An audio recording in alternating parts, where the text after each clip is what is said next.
yang beberapa adik ini mewabah.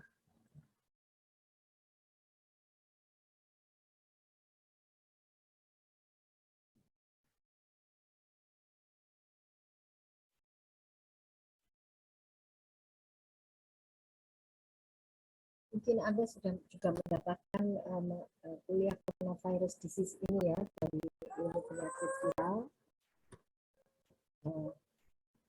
Apa yang saya berikan di sini ini termasuk zoonosisnya.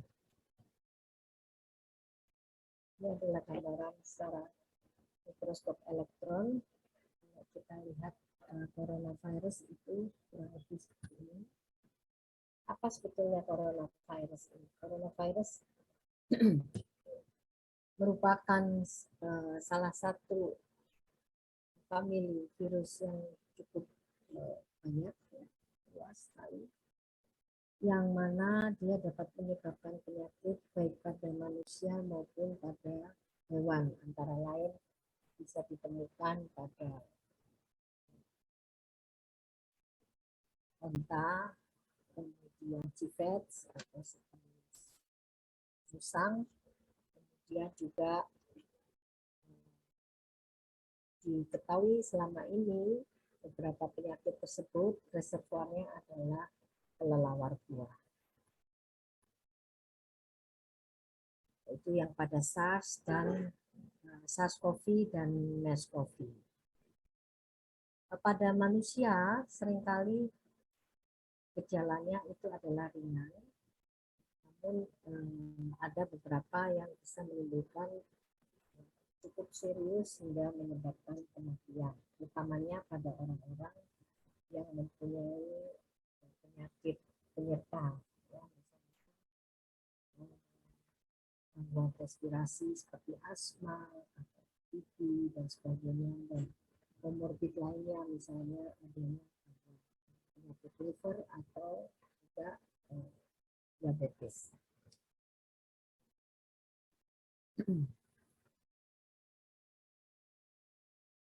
Adapun beberapa penyakit coronavirus yang selama ini dikenal itu kebanyakan adalah pada hewan. Itu yang pada manusia itu tidak expose, ya, kecuali setelah ditemukannya kasus coronavirus pada human, atau disebut dengan human coronavirus, itu ada berapa ya, nanti akan saya jelaskan juga.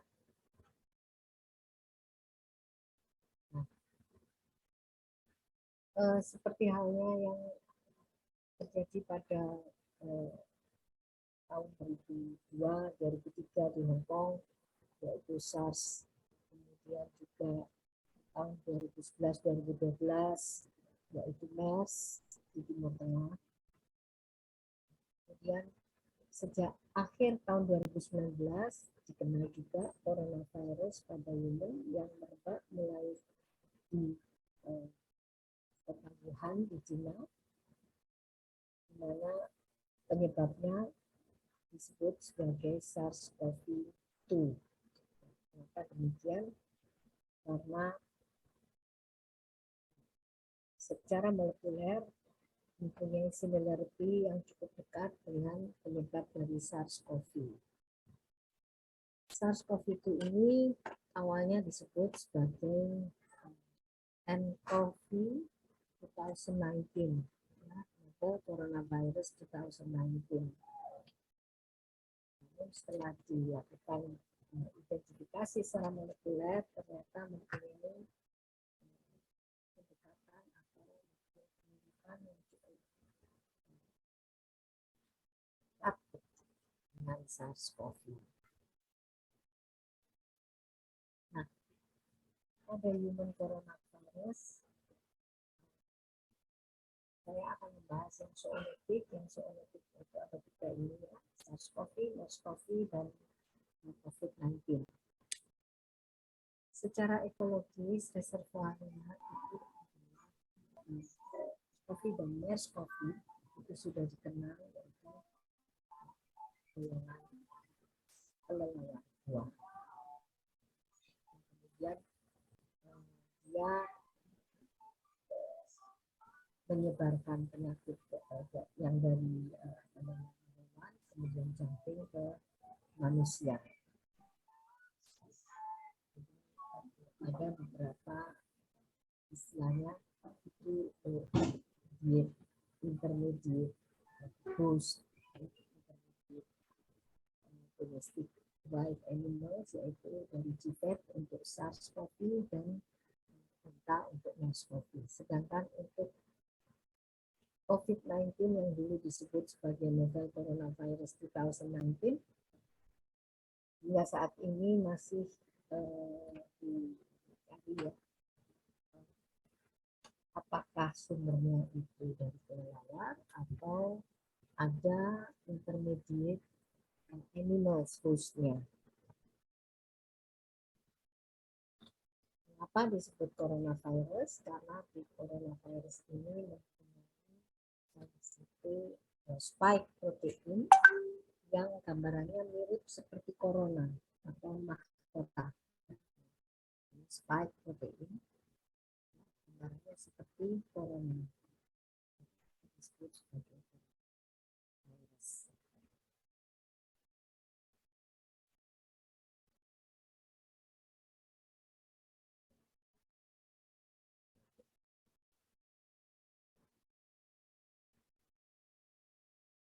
Gejala yang sering kali terlihat pada infeksi yang disebabkan oleh coronavirus ini pada manusia utamanya adalah gangguan respirasi, flu-like syndrome. Jadi kemudian ada juga demam, batuk, dan nafas yang pendek, serta kesulitan bernafas. Sampai kondisi yang lebih parah, penyakit ini infection bisa menyebabkan peradangan paru-paru, ya, kemudian juga SARS atau severe acute respiratory syndrome, kemudian ada gagal ginjal, serta bisa juga sampai kematian. Baik, saya akan menjelaskan beberapa coronavirus yang sudah diketahui, sudah teridentifikasi. Yang pertama adalah human coronavirus atau biasanya disingkat dengan HCoV, di mana dia diisolasi atau terdeteksi pertama kali pada tahun 1960. Dan hingga saat ini, 2019-2021 saat ini sudah ada 7 coronavirus yang dapat menyebabkan masalah penyakit ya pada human, yaitu 4 yang pertama 229E, kemudian OJ43, NR63, dan HK1 ya, human coronavirus sejak 1960. Sedangkan yang 3 yang baru ini itu juga diketahui pada setelah adanya kasus pada human, dan kemudian diketahui ternyata ada intermediate animals-nya ya. Untuk SARS-CoV itu adalah civet atau siklus musang, sedangkan yang MERS-CoV itu intermediate animal host-nya adalah onta. Yang belum diketahui sampai saat ini itu adalah SARS-CoV-2, penyebab dari COVID-19 ya. Belum bisa ditemukan hubungannya dengan reservoir pada kelelawar maupun pada intermediate animal host-nya. Walaupun pada saat ditemukan kasusnya awal itu merebaknya wabah dimulai dari orang yang banyak beraktivitas di pasar ikan akuatik market di kota Wuhan, di mana di pasar tersebut juga dijual exotic animals, terenggiling, ada macam-macam, dan itu diduga yang menjadi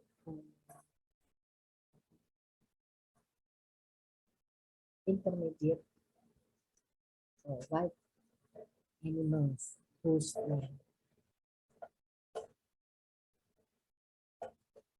Coronavirus classification. Kalau Anda mungkin banyak dengar alpha, delta, gamma, dan seterusnya. Ya. Sebetulnya dalam klasifikasi coronavirus sendiri itu ada 4 kelompok ya. Ada alpha, beta, gamma, dan delta. Di mana masing-masing itu ada spesiesnya ya yang menyebabkan penyakit pada human, animals ya. Kalau gamma dan delta itu kebanyakan pada golongan unggas atau hewan, sedangkan yang alpha itu juga ada yang pada animals maupun pada humans, sedangkan yang beta ini yang saat ini menimbulkan masalah ya, sejak tahun 2002-2003 dengan adanya SARS-CoV. Dan emerging zoonotic disease dari coronavirus yang sekarang ada di dunia itu 3 terbaru ini berasal atau merupakan anggota dari beta coronavirus. Sedangkan untuk penamaan variannya, varian dari isolat virusnya itu juga menggunakan alfabet Yunani. Itu di dalam SARS-CoV itu juga ada alfa, beta, gamma, delta, dan seterusnya hingga yang saat ini kita kenal dengan Omicron. Kalau menyebutkan itu harus betul ya. Kemudian SARS-CoV itu masuk di dalam klasifikasinya, masuk dalam golongan beta coronavirus. Variannya itu ada alfa hingga Omicron. Saya tidak akan menyinggung lebih jauh ya tentang human coronavirus ini, tapi yang jelas penyebarannya sudah ke seluruh dunia. Biasanya berkaitan dengan negara yang tepat musim itu pada saat musim dingin dan musim gugur. Utamanya seringkali ditemukan menyebabkan masalah pada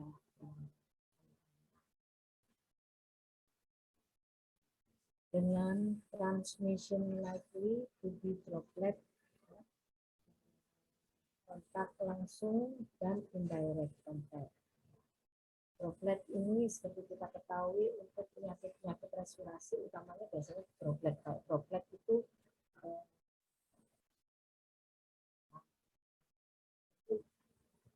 masih besar ya, discharge dari hidung atau mulut pada saat bersin atau batuk itu besar-besar, sehingga itu membutuhkan kontak yang cukup dekat antara orang yang batuk atau bersin dengan orang yang tertular. Namun ternyata juga terdeteksi bahwa itu bisa juga ditularkan secara per-aerosol dengan partikel yang lebih kecil yang bisa diterbangkan melayang-layang di udara, itu menjangkau yang lebih jauh ya, bukan hanya 1 meter atau kurang dari 1 meter, tapi bahkan sampai dengan 2 meter. Masa inkubasinya sekitar 2-5 hari dengan spektrum gejala klinisnya utamanya adalah gangguan respirasi atas pada anak-anak, kemudian kalau menjalar sampai ke respiratori bagian bawah akan menyebabkan keradangan paru-paru atau pneumonia utamanya pada penderita penyakit bawaan sebelumnya ya, atau immunocompromised individuals, dan juga pada orang-orang yang lanjut usia.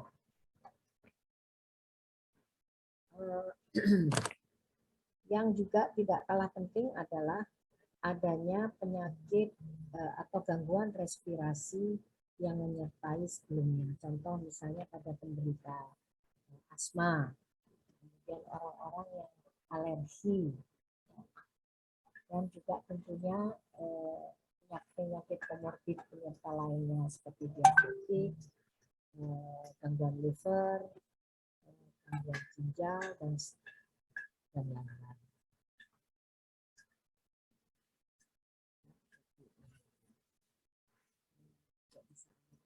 SARS. SARS itu juga pertama kali ditemukan tahun 2002 yang menyebar secara sporadik dari Guangdong, Cina. Dan wabahnya pada tahun 2002-2003 yang sangat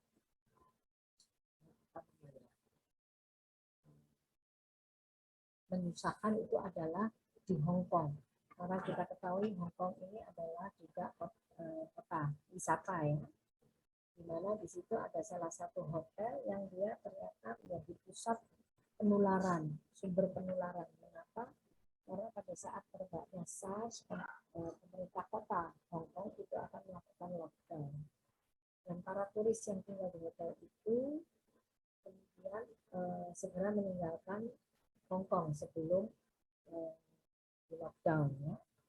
Mereka segera pulang ke negara masing-masing, di mana pada saat itu mereka sudah pada masa inkubasi. Sehingga pada saat sampai di negaranya, gejalanya muncul dan menyebabkan juga penularan lokal.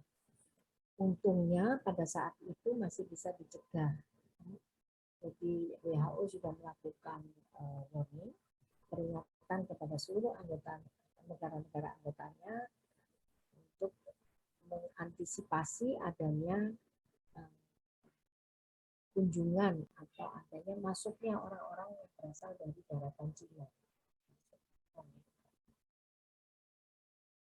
SARS ini menyebabkan 774 kematian dari 8.098 probable cases.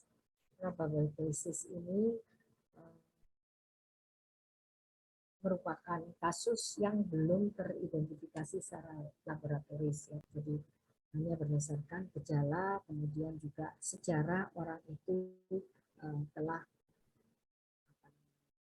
habis bepergian ke Cina dan Hong Kong. Jadi dengan gejala gangguan respirasi, maka dia masuk dalam probable cases. Masa inkubasinya 2-10 hari dengan rata-rata 4 hari. Route of transmission-nya melalui droplets, kemudian juga menyebar secara aerosol, kemudian juga dari vomiting. Vomiting ini adalah kalau barang benda-benda mati yang terkontaminasi oleh droplets dari orang yang sakit itu juga akan menjadi sumber penularan. Dan penularannya, transmisinya terjadi secara fecal respiratory transmission. Kemudian transmission ini terjadi utamanya pada 2 minggu awal dari kasus kejadiannya.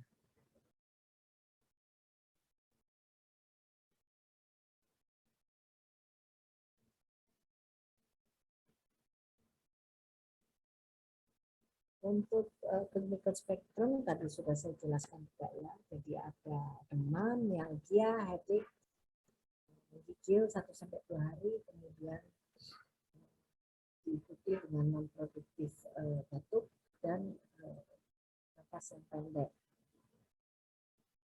Kemudian utamanya penyakit ini teridentifikasi pada orang dewasa. Yang ada 25% kasus yang disertai diare, kemudian ada 20-30% dari kasus itu yang perlu dirawat hingga parah ya, sampai harus dirawat di ICU. Kemudian terjadinya akut respiratory distress syndrome. Ini membutuhkan bantuan ventilator. Dan diketahui di sini mortality rate-nya 10-15% dan tertinggi pada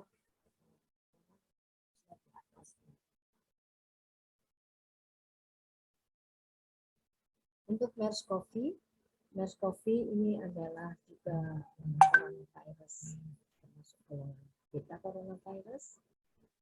yang teridentifikasi pada tahun 2012 di Arab Saudi. Kemudian ini bisa dibaca ya.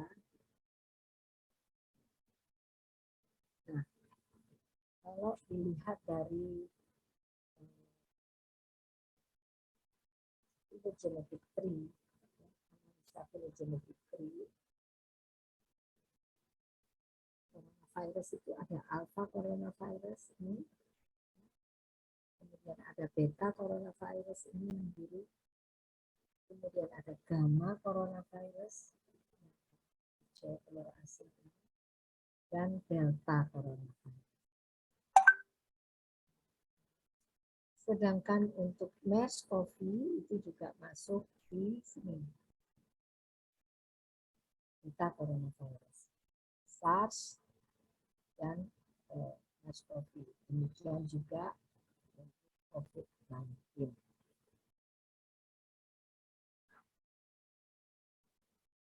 Ini adalah rute penyebarannya.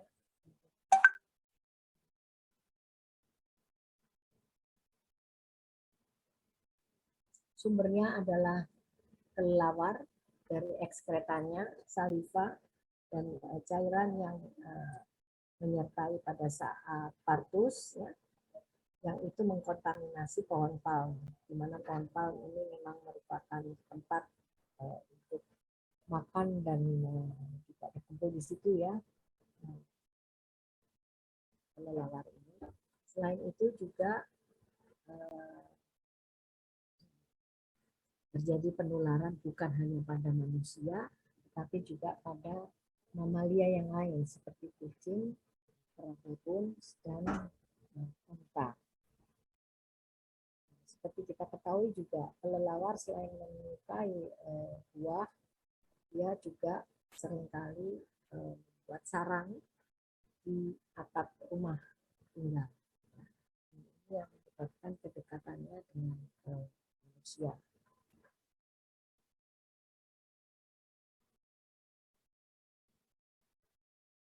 Untuk penularan pada manusia ya, selain dari droplet, sekarang yang dari human to human, ya adanya penyebaran melalui aerosol, partikel virusnya, kemudian masuk secara terinhalasi, kemudian diduga juga kemungkinan ada penularan melalui peroral, ingestion, dan self-inoculation karena tidak menjaga higiene sanitasi personal ya.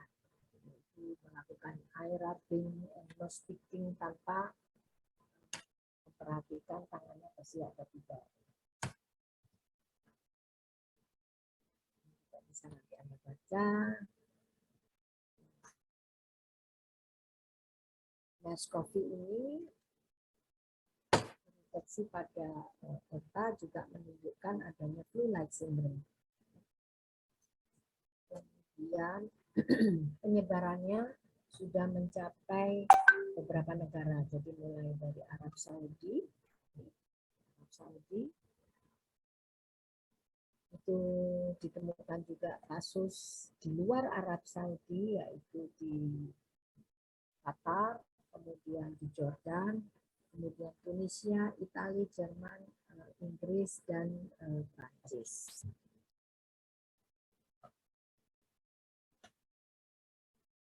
Yang terakhir itu ada yang terjadinya kasus di Korea, di mana hal tersebut terjadi pada 2018-2017 sekitar itu.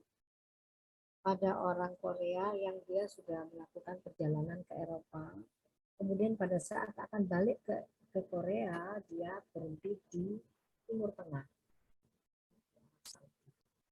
Namun dia tidak menuliskan datanya tersebut di passenger note ya. Biasanya sebelum mendarat itu di situ diedarkan catatan dari passenger untuk mengetahui melacak dari mana saja dia bepergian. Dia tidak menyebut bahwa dia beberapa hari ada di Timur Tengah. Pada saat itu dia sudah merasakan ada gejala respirasi, respirasi. Itu mendarat di Korea, beberapa hari kemudian semakin parah gejalanya, kemudian dia dibawa dilarikan ke rumah sakit. Sempat dirawat di salah satu rumah sakit di ruangan yang campur dengan pasien lain. Ya. Namun karena penanganannya kurang efektif dan dia merasa masih ada hal yang perlu dilakukan, maka dia pindah ke rumah sakit lain, dari rumah sakit yang satu ke rumah sakit yang lain untuk mendapatkan second opinion. Baru setelah anaknya juga sakit, anaknya yang merawat, dan menunjukkan gejala yang cukup serius, dokternya mulai curiga bahwa orang ini menderita MERS-CoV infection.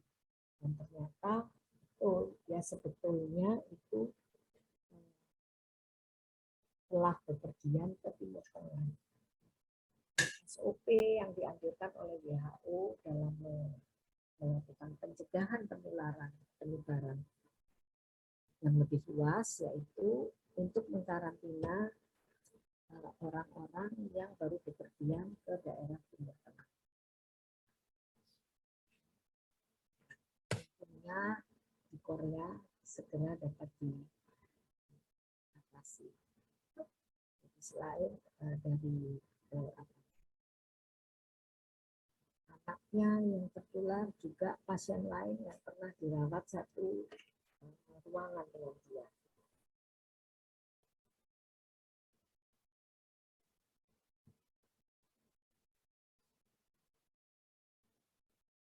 Hingga kejadian yang sebelum kejadian di Korea itu yang terjadi di Arab Saudi itu sekitar 55 kasus ya. Ini namanya penyebarannya di Qatar, dari Arab Saudi ya. Di Emirat Arab, kemudian juga Jordan, Italia, Prancis, United Kingdom, Jerman. Itulah jumlah kematian.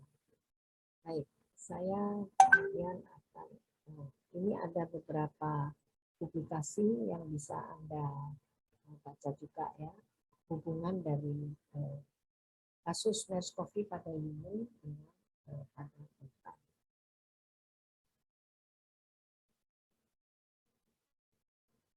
Untuk COVID-19 saya rasa Anda juga sudah tahu ya, dari banyak publikasi ya, baik di sosmed maupun ilmiah.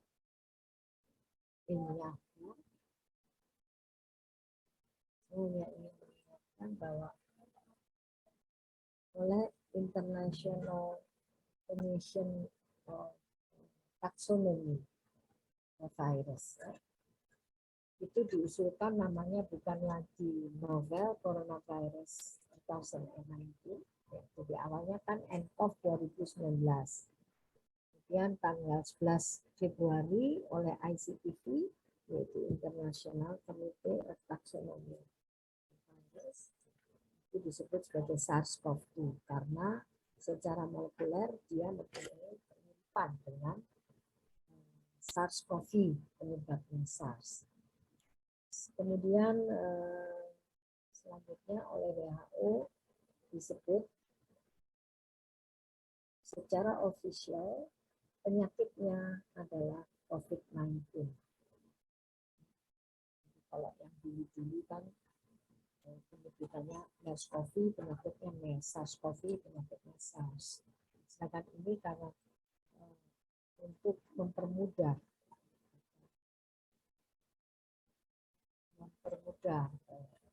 melacak ya, dan menyebut penyakitnya dengan ciri-ciri yang lebih umum, maka disebutkan penyakitnya secara ofisial adalah COVID-19. Coronavirus disease yang emergingnya tahun 2019.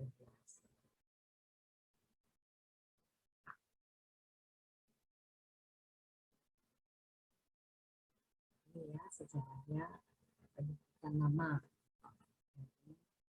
causative agent maupun nama dari penyakitnya.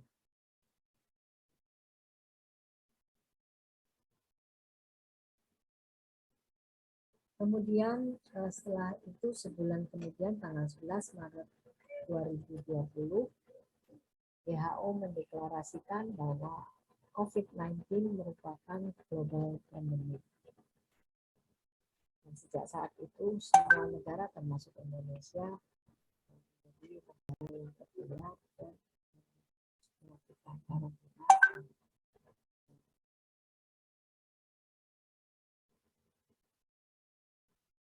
lockdown ya, yang di Indonesia istilahnya diperlunak menjadi PPKM. Ini adalah timeline-nya. Namun kalau Anda melihat timeline di sini, ini yang saya unduh dari beberapa jurnal ya. Sebetulnya kalau di timeline ini mulai Februari ini dia disebut sebagai SARS-CoV-2 dan COVID-19. Kemudian 11 Maret dinyatakan sebagai pandemi dan seterusnya. Di mana di Indonesia kasus pertamanya itu terdeteksi pada bulan. Nah, kalau kita membahas tentang pandemi terjadi di dunia ini, ada 2 penyakit yang menyebabkan pandemi. 4 disebabkan oleh influenza virus dan yang 1 oleh coronavirus. Mungkin Anda masih ingat pandemi tahun 1918 yaitu Spanish flu yang disebabkan oleh influenza H1N1. Kemudian tahun 57 itu juga Asian flu, flu influenza A virus juga H2N2 yang dikenal sebagai Asian flu. Kemudian tahun 68 dikenal juga sebagai Hong Kong flu yang disebabkan oleh influenza H3N2. Dan kemudian H1N1 juga menyebabkan lagi pandemi tahun 2009. Dan yang saat ini kita sedang hadapi adalah COVID-19 disebabkan oleh SARS-CoV-2 virus yang merebak mulai akhir 2019.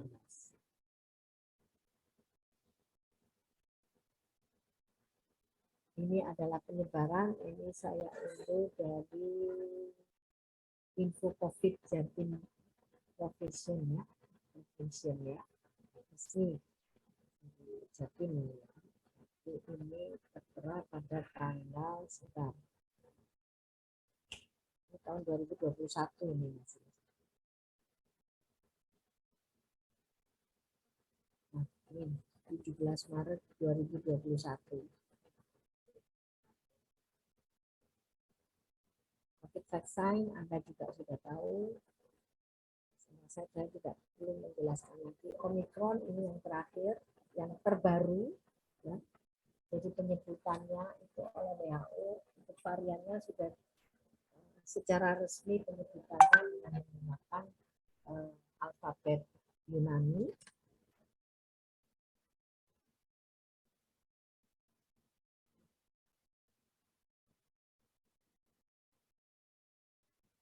Untuk desain dari varian B11529 Omicron ini itu atas advice dari Technical Advisory Group on Virus Evolution.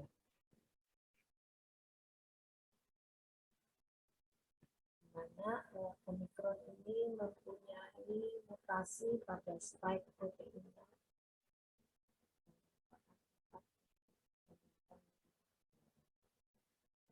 Ya. Ini sudah ada mutasi sangat banyak. Karena itu sulit dikenali oleh antibodi yang vaksinasi yang sudah kita terima.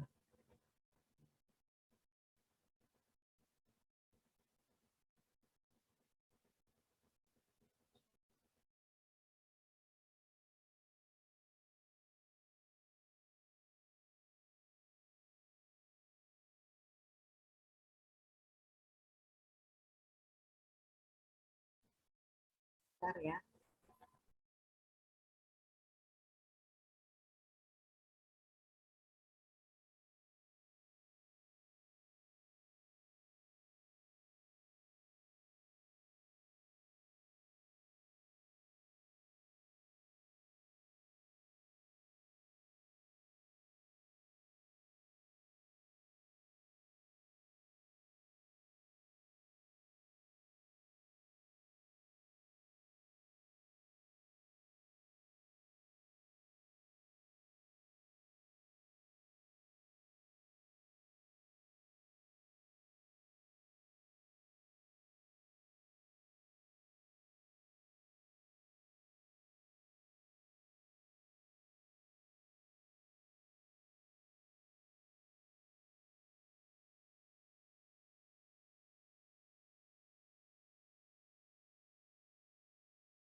Baik, sampai di sini ada pertanyaan.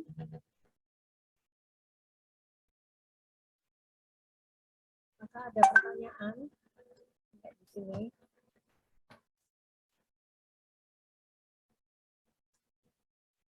Silakan.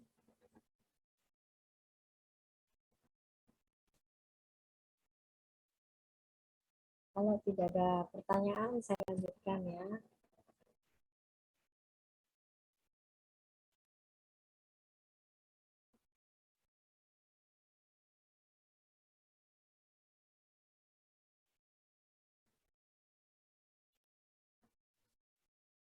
Jadi, pengelompokan varian dari isolat virus SARS-CoV-2 itu ada dua ya menurut WHO, yaitu golongan varian of interest dan varian of concern.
Kemudian prokes, protokol kesehatan sebagai tindak prevention untuk penyebaran atau penularan, baik untuk melindungi diri sendiri maupun untuk melindungi orang sekitar. Ya. Ini yang kurang penggunaan masker. Ya.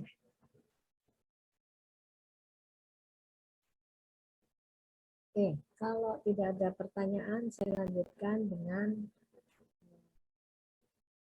topik berikutnya, yaitu tentang West Nile virus. West Nile virus disease ini juga merupakan, belum kelihatan ya? Belum, dokter.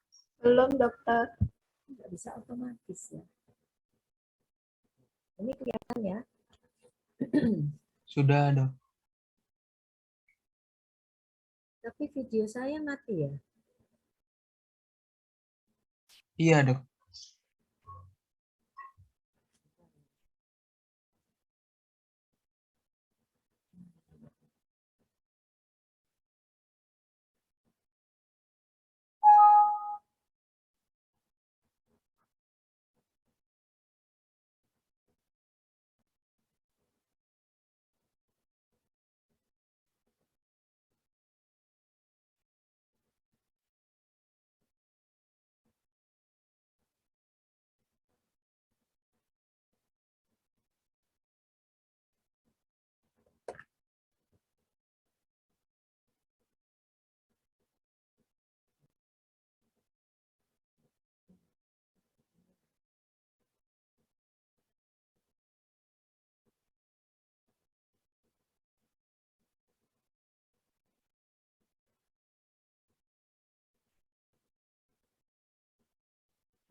Ini udah kelihatan ya?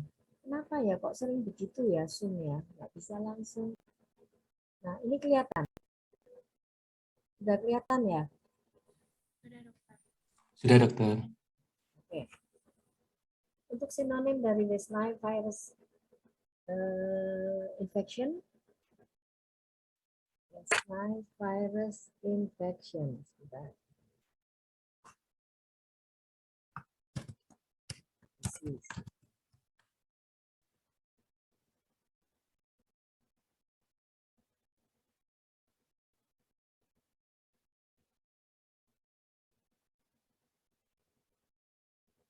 Bisa disebut dengan West Nile fever atau West Nile encephalitis. Karena apa? Karena ada yang gejalanya ringan, itu hanya demam saja. Sedangkan ada yang parah sampai terjadinya meningitis dan encephalitis.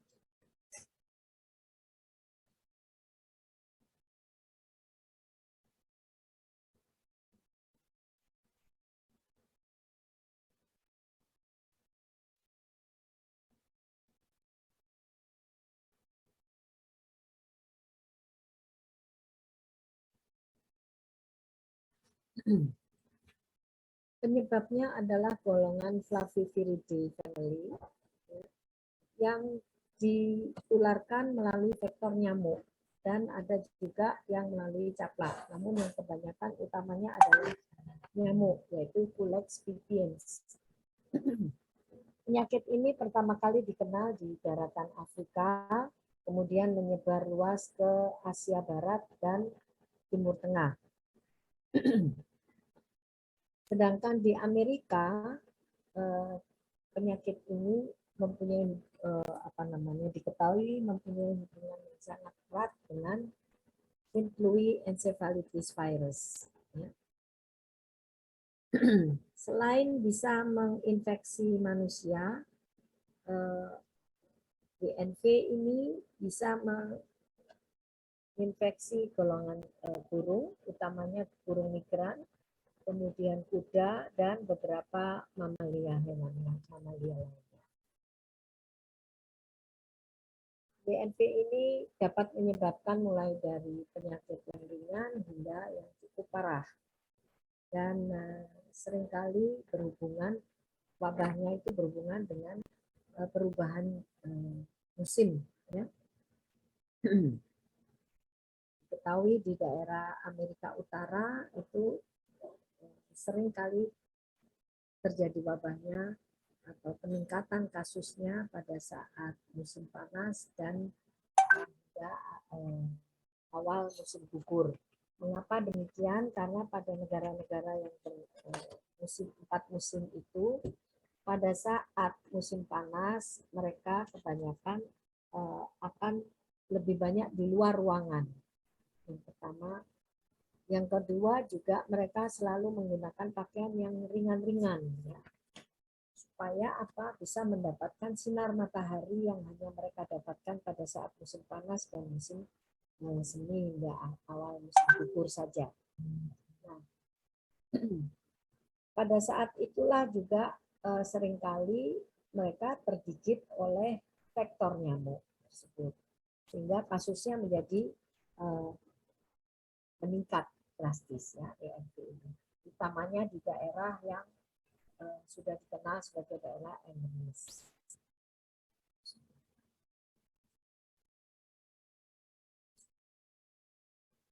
Ini kenapa ya?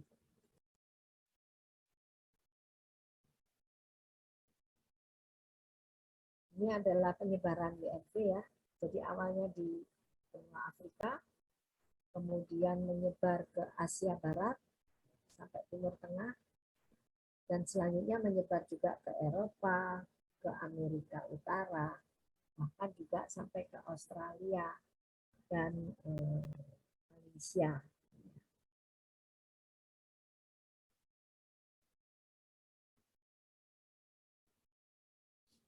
Ini adalah gambaran serological surveillance, ya, untuk mengetahui penyebarannya sampai sejauh mana. Dan sudah dikenal ada 2 lineage dari virus WNV ini. Yang hijau, pink, dan ungu itu lineage 1, dan yang biru ini, biru muda nih, biru muda. Apa ya ini? Biru keunguan, ya, itu lineage 2.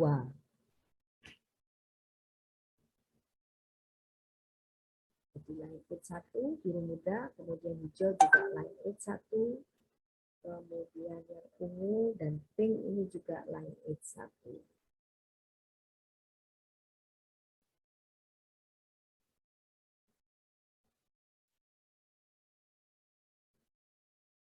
Jadi resiko tergigit oleh nyamuk itu sangat tinggi pada saat musim panas, ya, dan utamanya pada negara-negara yang beriklim 4 musim, ya, utamanya pada saat musim panas hingga awal musim gugur itu terjadi peningkatan kasus.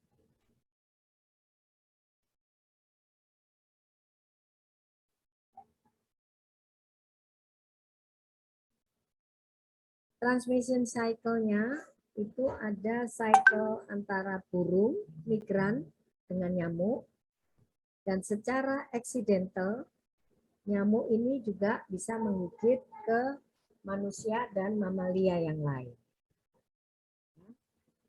Ini yang menyebabkan merebaknya penularan virus tersebut ke adanya lonjakan atau jumping barrier ke spesies yang lain.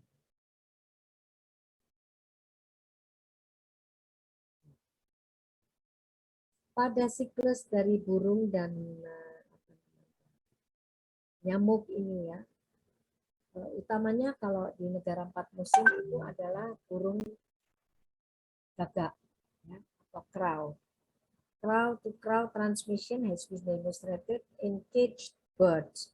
Jadi ada burung gagak yang dikandangkan, ya, dikurung, dan ternyata itu ada siklus transmisinya.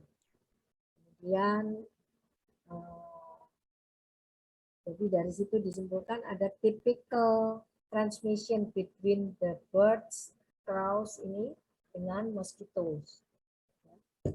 Mosquito yang terinfeksi ini juga akan menggigit burung yang lain atau secara accidentally itu dia menggigit human atau hewan mamalia yang lain. Nah, pada burung ini bisa terjadi juga menderita sakit, ya, kemudian sampai mati, sehingga banyak ditemukan kematian burung tersebut yang mendadak, ya, di beberapa daerah. Waktu itu awal sekali ditemukan di Amerika, tiba-tiba ditemukan banyak burung yang mati. Setelah diidentifikasi ternyata dapat diisolasi West Nile virus tersebut pada burung yang mati tersebut, sehingga di saat itu dikatakan Amerika juga sudah tertular BNV. Jadi ini mungkin rutenya adalah melalui burung migran.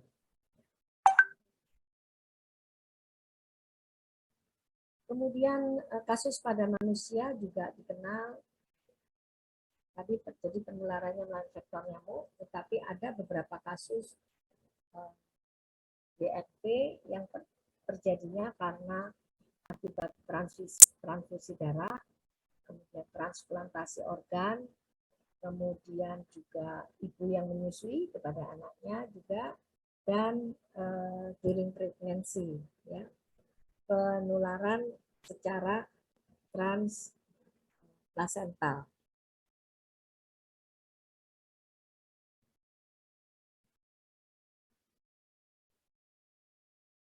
Karena adanya risiko penularan selama kehamilan, maka juga perlu diingatkan bahwa pada ibu-ibu yang hamil untuk menghindari gigitan vektor nyamuk. Mungkin itu yang bisa saya jelaskan. Saya langsung saja pada high risk population. Ya, high risk population yaitu utamanya adalah mereka yang tinggal di area yang terinfeksi atau active cases, ya. Kemudian juga orang yang usianya 50 tahun ke atas, ya. Dan menurut American Academy of Pediatrics, ya, persatuan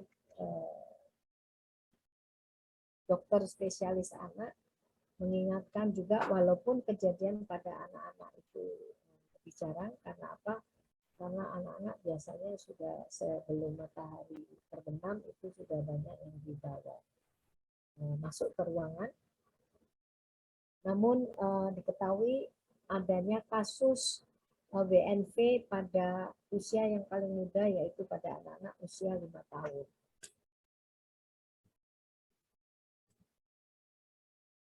Gejalanya jadi ada 3, ya, asimptomatis, mild, ringan, dan serious West Nile virus infection.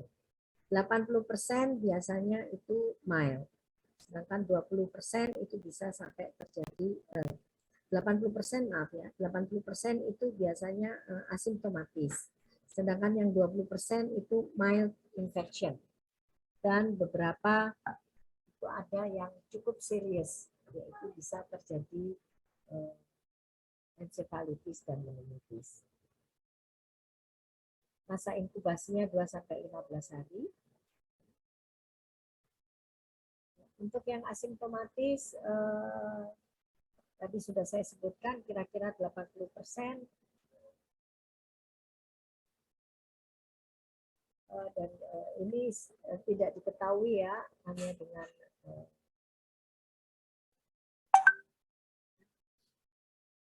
gejala klinis tidak terdeteksi.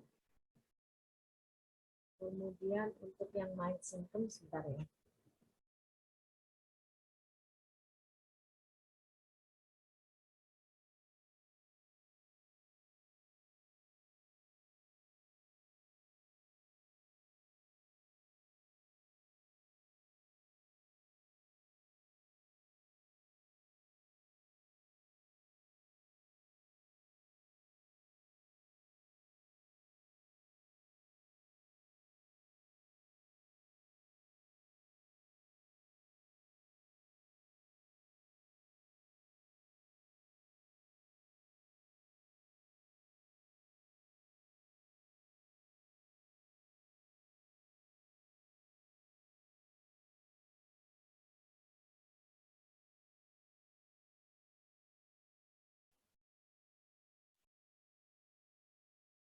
Gejala ringan yaitu berupa demam, nyeri kepala, nyeri seluruh tubuh, kemudian ada mual, kemudian muntah, dan ada beberapa yang mengalami kebengkakan dari limfoglandula, dan kadang juga terlihat adanya kemerahan pada kulit, terutama di dada, perut, dan punggung.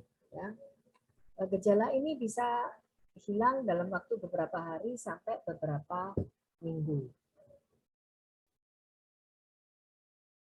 Sedangkan pada gejala yang parah, itu bisa terlihat adanya demam yang cukup tinggi, dari kepala, kemudian kekakuan pada leher, stupor, jadi dia mengorok pada saat tidur, kemudian disorientation, orang jadi tidak tahu waktu, tidak mengenal lingkungannya, ya. Kemudian bisa terjadi koma, tremor, konvulsi, kemudian juga muscle weakness, dan kehilangan kabur, penglihatannya menjadi kabur, kemudian juga paralisis. Pada gejala yang cukup serius ini dapat juga berakhir dalam beberapa minggu, namun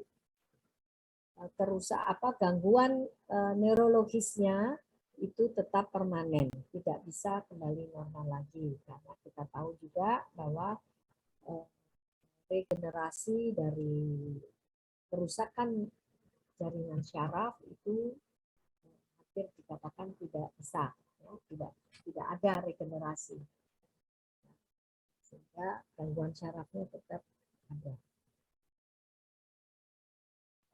Mengapa bisa terjadi adanya encephalitis meningitis, ya? Yaitu karena penyebaran dari WNV ini melalui sirkulasi darah, yang mana ada yang bisa menembus barier otak, dan di sana terjadi kerusakan pada selaput dan terjadi juga encephalitis. Untuk diagnosa dengan darah, sampel darah, dan sampel cerebrus spinal fluid, kemudian untuk dideteksi adanya IgM, antibody di serum, dan juga melalui ELISA. IgM antibody capture,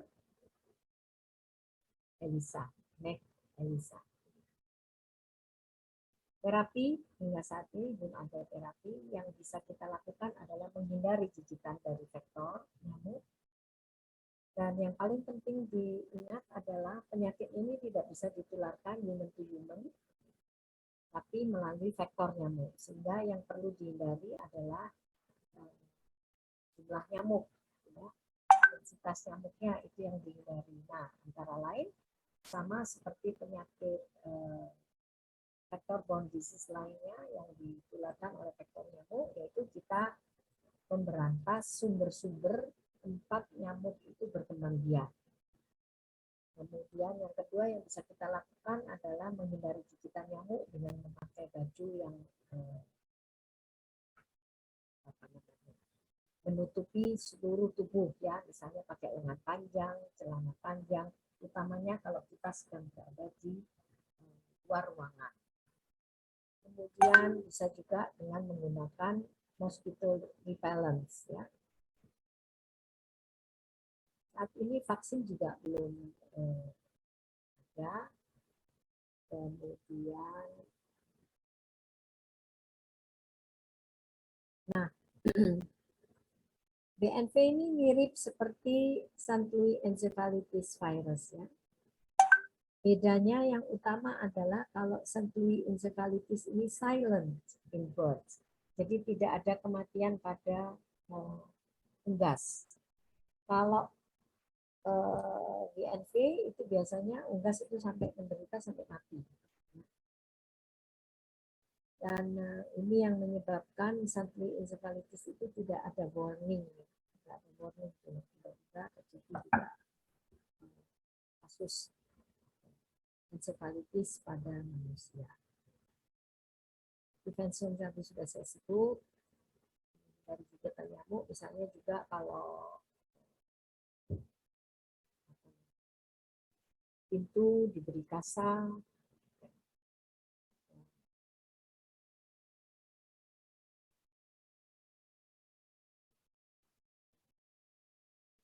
Tempat-tempat air yang tergenang itu yang harus juga dibasmi.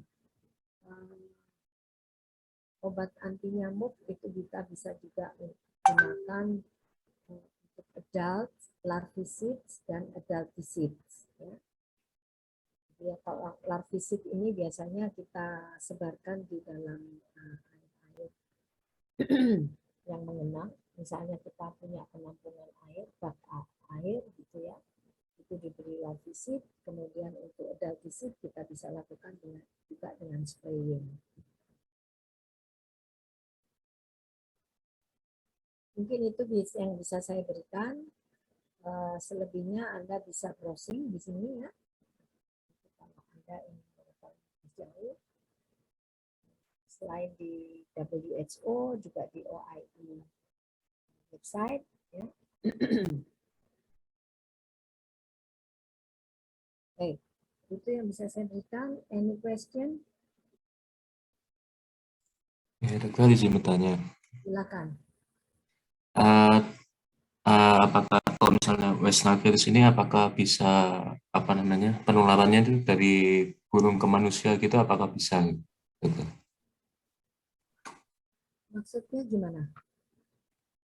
Kan tadi kan kalau penularannya kan lewat dari gigitannya nyamuk ya gitu. Kalau yang paling umum ya. Ini ya. Jadi utamanya adalah melalui vektor.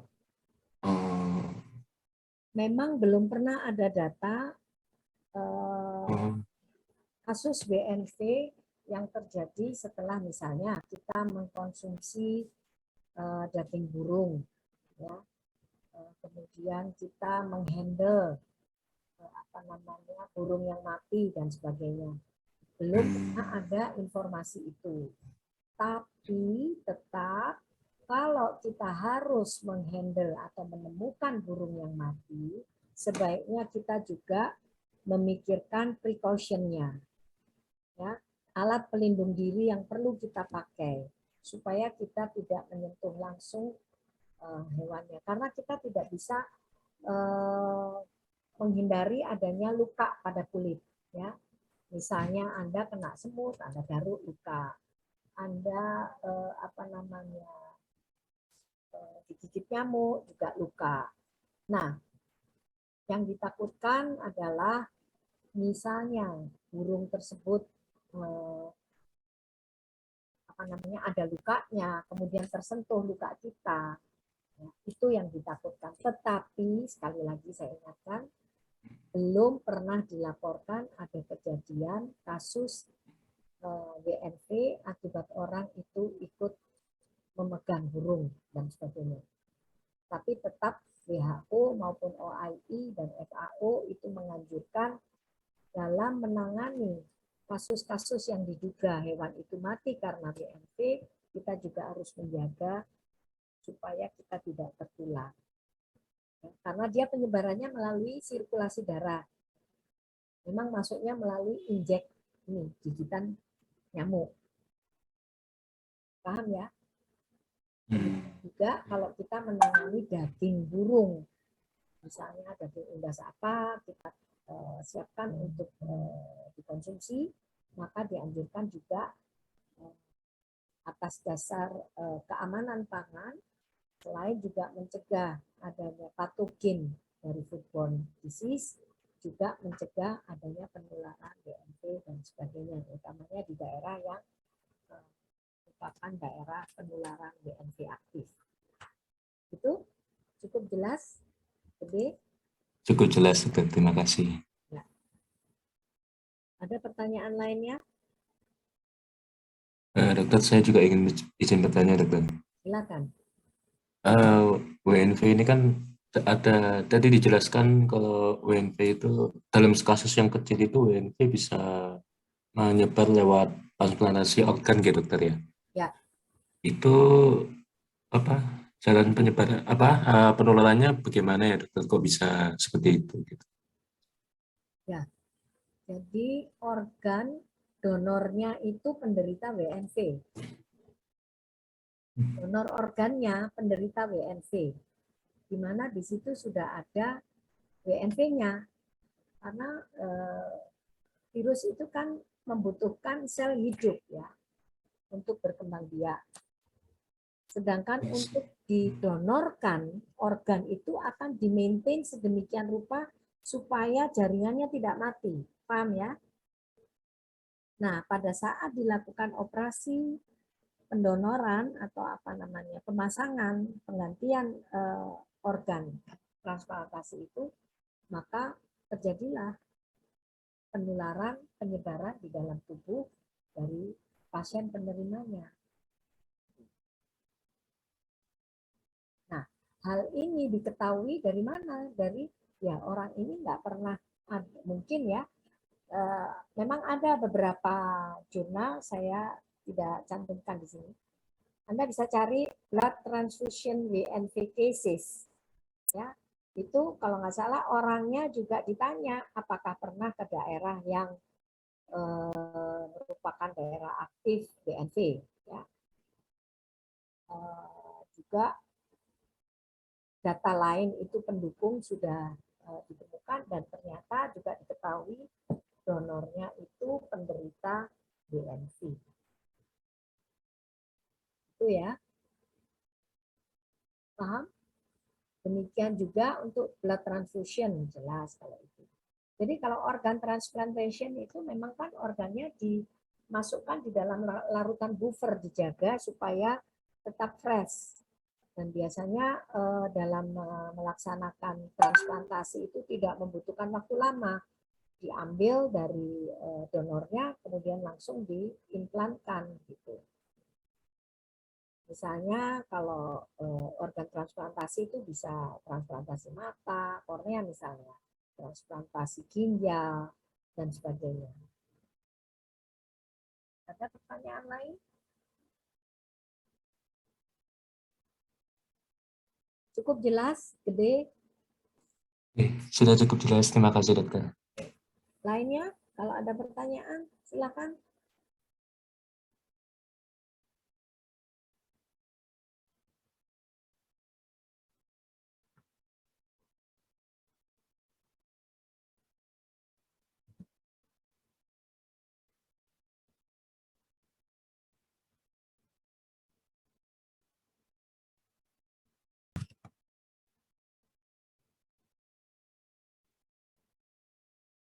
Ayo, silakan. Yang mau tanya lagi,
Nggak ada lagi yang mau tanya?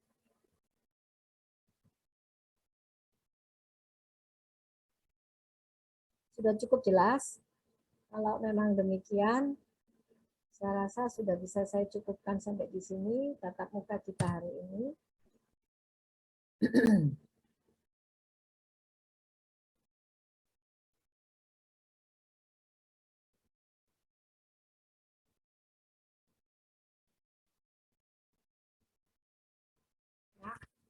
Baiklah, saya sudahi kuliah hari ini. Selamat beraktivitas, salam sehat. Terima kasih, Dok. Terima kasih, Dok.